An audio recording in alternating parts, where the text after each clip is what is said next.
สบายดีทุกคนยินดีต้อนรับเข้าสู่ช่องอาคาน้อยตอนนี้เฮามาขึ้นภูขึ้นปลากันนะทุกคนเนาะเห็นว่าแถวนี้นี่เป็นต้นไม้ใหญ่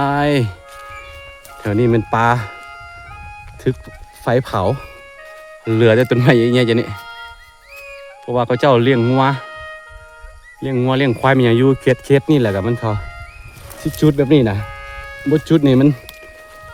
หญ้ามันบ่ขึ้นแล้วก็เขาย่านอันฮู้บ่เขาย่านตัวเสือนี่ตัวเสือเลยอันตัวเสือมันลักอันตัวงัวไม่ยังหนะคือเรียกว่าเนี่ยเขาจุดแบบนี้โอ้ขึ้นภูนี่เย็นพี่น้องเอ้ยโลต้นไม้ซ่อนต้นไม้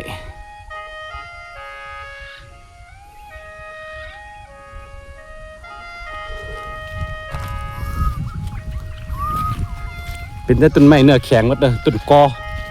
ต้นมะกอ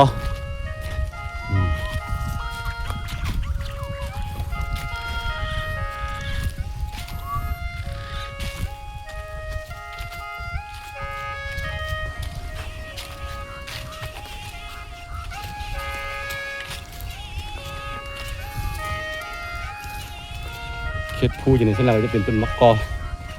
เราจะมีกล้วยไม้หลายๆชนิดขึ้นตามต้นไม้ช่วงเดือน2เดือน3เนี่ยดอกออกงามเลยพี่น้องเลย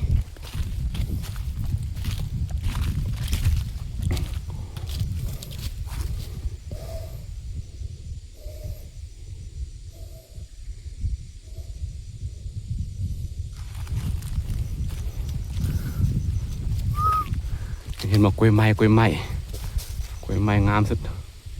บอกดอกโอ้ลมพัดมาบรรยากาศโคตรดีเลย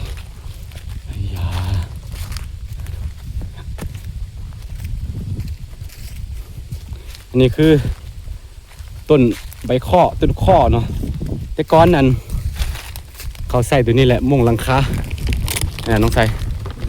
เอาตัวนี้มุงหลังคาได้ตะกี้นี่แล้วก็ช่วงอันเดือน10เดือน11นี่มีมาร์กดำๆแซ่บพี่น้องเลยนี่คือเขาสังเกตได้ว่าก็เป็นกระท่อมเก่า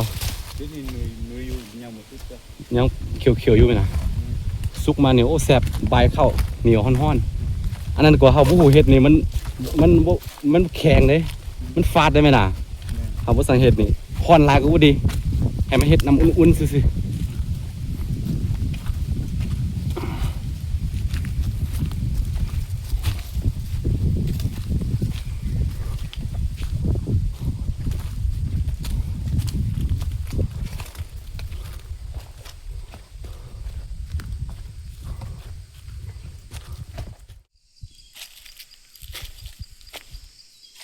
เห็นบ่อที่เห็นนั้นเป็นเมืองนะทุกคนเด้อค่อนข้างไกล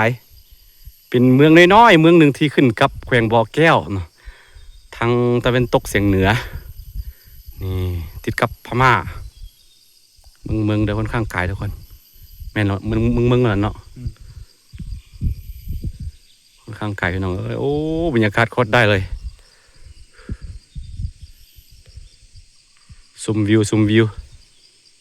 เป็นภูผาป่าไม้ฮัลโหลในมือนี้มีไก่น้ำเที่ยวเอาอันนี้ต้นอันนี้พวกเป็นต้นนั่นน่ะนี่ต้นนี้พวกเป็นตัวต้นขาวๆนะพวกเป็นต้นมะปลายอ่ะตัวมะเกือบสีเหลืองกันเด้ไปน่ะไม่น่ะตัวกินแล้วส้มๆไม่น่ะพวกเป็นตัวดำเนาะเนี่ยเนาะให้น้องใส่มันเป็นไก่น้ำเที่ยวให้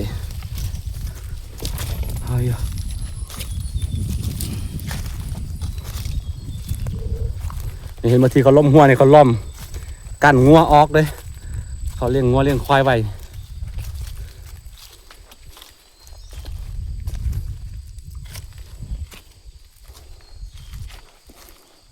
อันนี้ของอันนั้นเขาได้อันพอเท่าจะแซ่เขาได้นี่นะแม่นะหัวนี่โมแม่นะพวกเขาเนี่ยอยู่รุ่นอ๋อ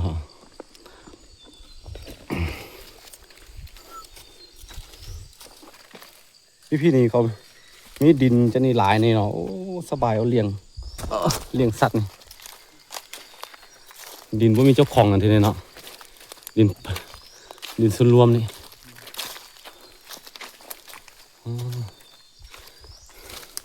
คือยูเคสนี่เขาเลี้ยงสัตว์นี่เขาปล่อยแบบธรรมชาติแบบให้มันหากินอยู่ผู้โอ้นกเนาะ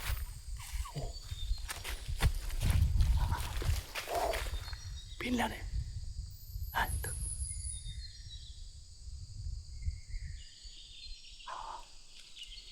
โอ้นกอินทรีใหญ่สุดมันเห็นเห่ามันสิลงมานี่เนาะ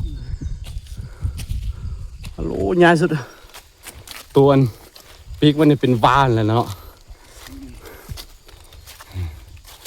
ให้ทุกคนได้เห็นบรรยากาศ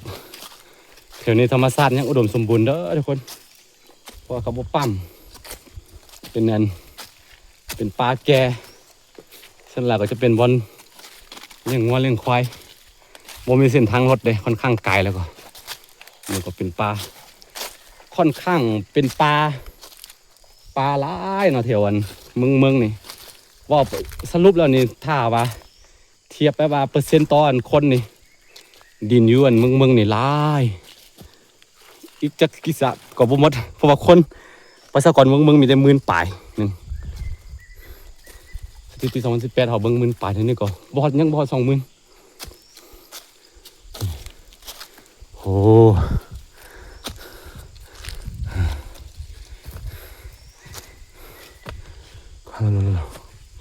สวยงามพี่น้องเอ้ยอันนี้สังเกตว่ามีสัตว์ชนิดหนึ่งกินเห็นบ่มากอันนี้มันน่าจะว่าสัตว์นี้นี่มันอยู่ในหูนี่ไอ้ตัวยังว่าเกี่ยวนี่ตัวมันยังกินวะนี่มู้ตัวบางตัวบางโคมันเตะมู้ไงนะนี่แหละก็ไฟจุดมันออกมาเนาะ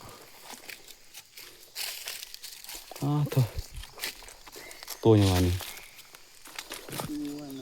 ตัวกระเลียงน้อย อ๋อ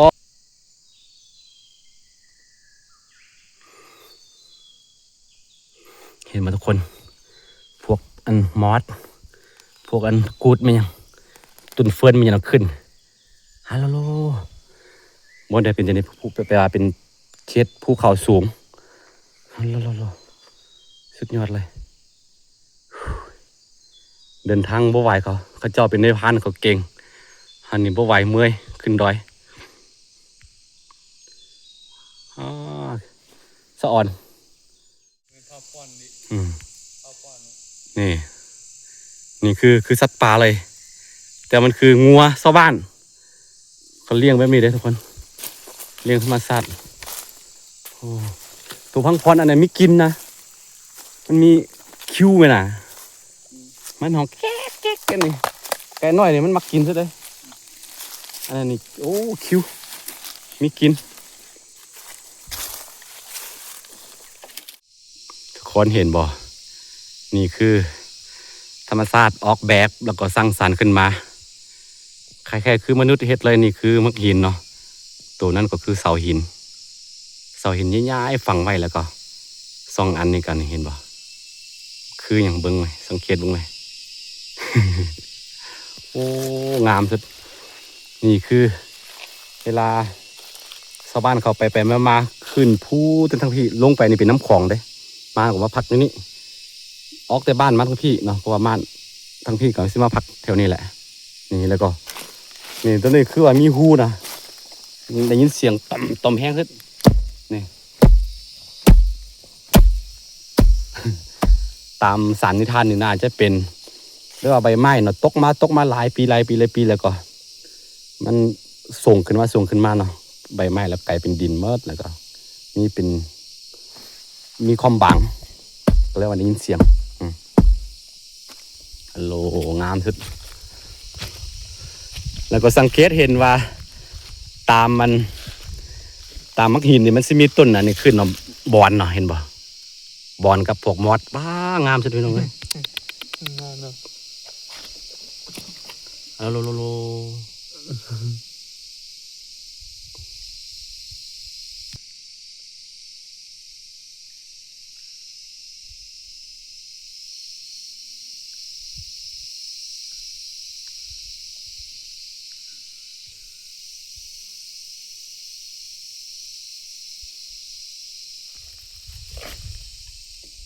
มันสามารถขึ้นได้ตามมักหินแปลว่าต้นบอนตัวนี้มันทนต่อความแห้งแล้งเอาไปปลูกหน้าเฮือนนี่คือสิงามเฮ้ยโอ้ผู้ใดเคยเห็นต้นบอนยังวะใบมันน้อยๆนึง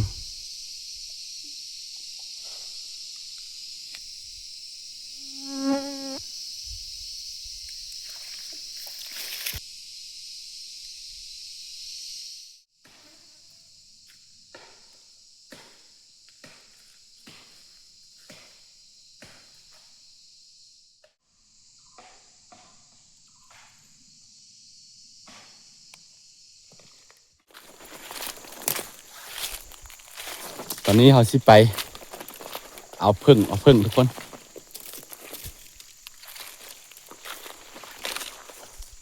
เห็นแล้วนี่เรียกว่าตกแข่งอ่ะนี่อยู่กล้องอ่ะนะเห็นแล้วนี่มันเข้าอยู่นี่นะไม่ละนี่อันนี้บางๆสิน้องนี่ตดจ่ออยู่นี่พึ่งทุกคนนี่มันเข้าอยู่ในบางสินะโอ้มันอยู่หันเลยนี่มุ่งไปนะ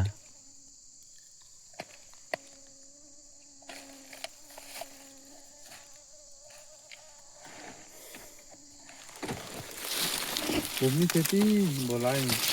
นั่นดินที่ก่อน มีอยู่กะ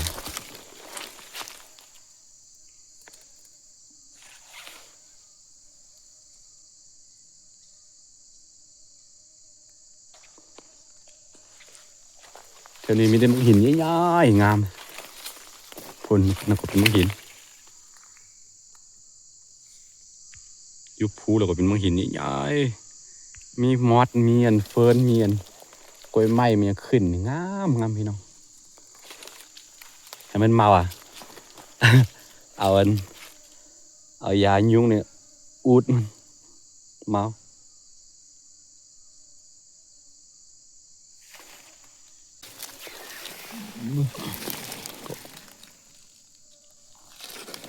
มีอ่ะ บุมีนะ เอามันอยู่หากก็สิเข้ามาด้วยสินะโอ้เพิ่งพอดี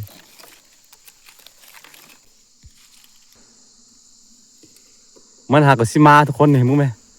กำลังลงมาพอดีเห็นโอ้ถือว่าโชคดีเลยเพิ่งมาไหมเห็นบ่นี่มันสิมานี่แหละแม่ล่ะแม่น้องอัดไหมเฮ็ดดีๆไหม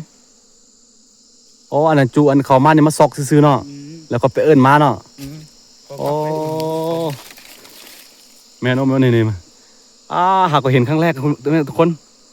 พอสิมาเอาพึ่งปั๊บนี่มันหักออกมาก็ไปเอิ้นมาโอ้โชคดีแล้วโชคดีปีเป็นครั้งแรกที่เห็นอันพึ่งมาไหมเอาเดี๋ยวทุกคนเมื่อกี้เราเห็น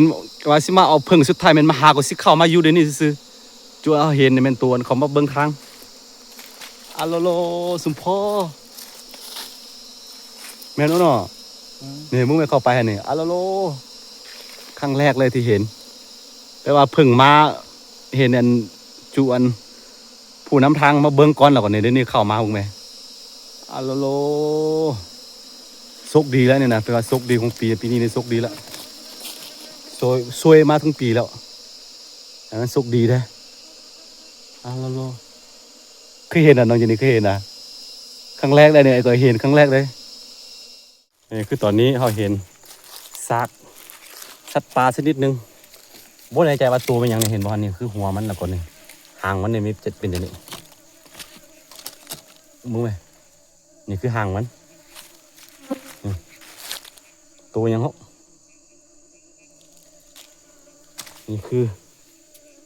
สัตว์ชนิดหนึ่งเบิ่งสังเกตลักษณะของหางมันเป็นอย่างนี้นะผู้ใดเคยเห็นได้นี่หางมันบักเงาโอ้เงาเนาะหางมันเนาะ นี่คือหางมัน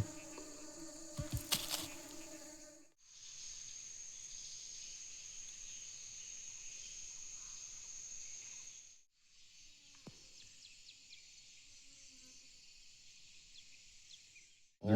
นี่มือนี่ในพันกลับมาแล้วไปคนละทิศคนละทางเอานี่ซอกละทิศหนึ่งไหมด้วงด้วงยอดด้วงอันต้นตาวนี่นะเห็นป่ะนี่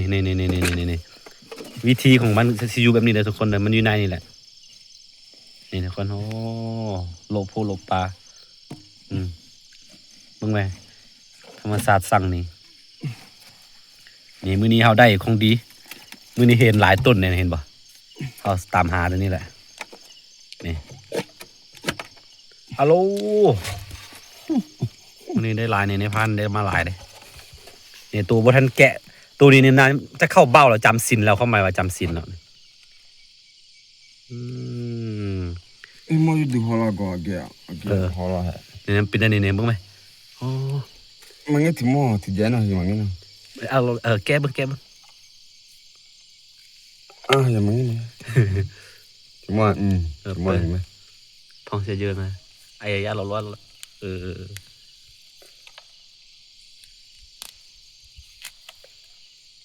อู้ยอีเจ๋งอ่ะโอ้